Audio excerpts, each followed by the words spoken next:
দেখে মনে হবে এ যেন সিনেমার কোনো দৃশ্য। ইউক্রেনের রাজধানী কিয়েভের একটি পার্কিং লটে দাঁড়িয়েছিলেন দেশটির একজন সিনিয়র গোয়েন্দা কর্মকর্তা। প্রকাশ্য দিবালোকেই তাকে গুলি করে হত্যা করল অজ্ঞাত একজন হামলাকারী। 10 জুলাই রাতে এক প্রতিবেদনে এ তথ্য জানিয়েছে ব্রিটিশ সংবাদ মাধ্যম বিবিসি। নিহত ওই কর্মকর্তার নাম কর্নেল ইভান ভোরোনিচ। তিনি ইউক্রেনের অভ্যন্তরীণ নিরাপত্তা সংস্থা এসবিইউ এর একজন সদস্য ছিলেন। এসবিইউ মূলত ইউক্রেনের অভ্যন্তরীণ নিরাপত্তা এবং গোয়েন্দা নজরদারির কাজ করে।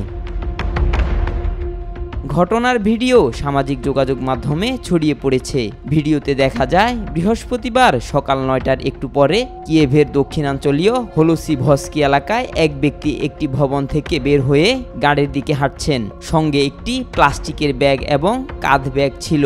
ঠিক তখনই আরেক ব্যক্তি দৌড়ে এসে তার দিকে গুলি চালায়। জানা গেছে হামলাকারী একটি পিস্তল ব্যবহার করে ইভানের শরীরে 5 বার গুলি চালায়।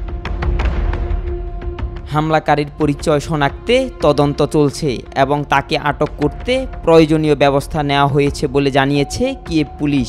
যদিও এসবিইউ এবং কিয়েভ পুলিশ কোনো পক্ষই এই হত্যাকাণ্ডের সম্ভাব্য কারণ সম্পর্কে কিছু জানায়নি।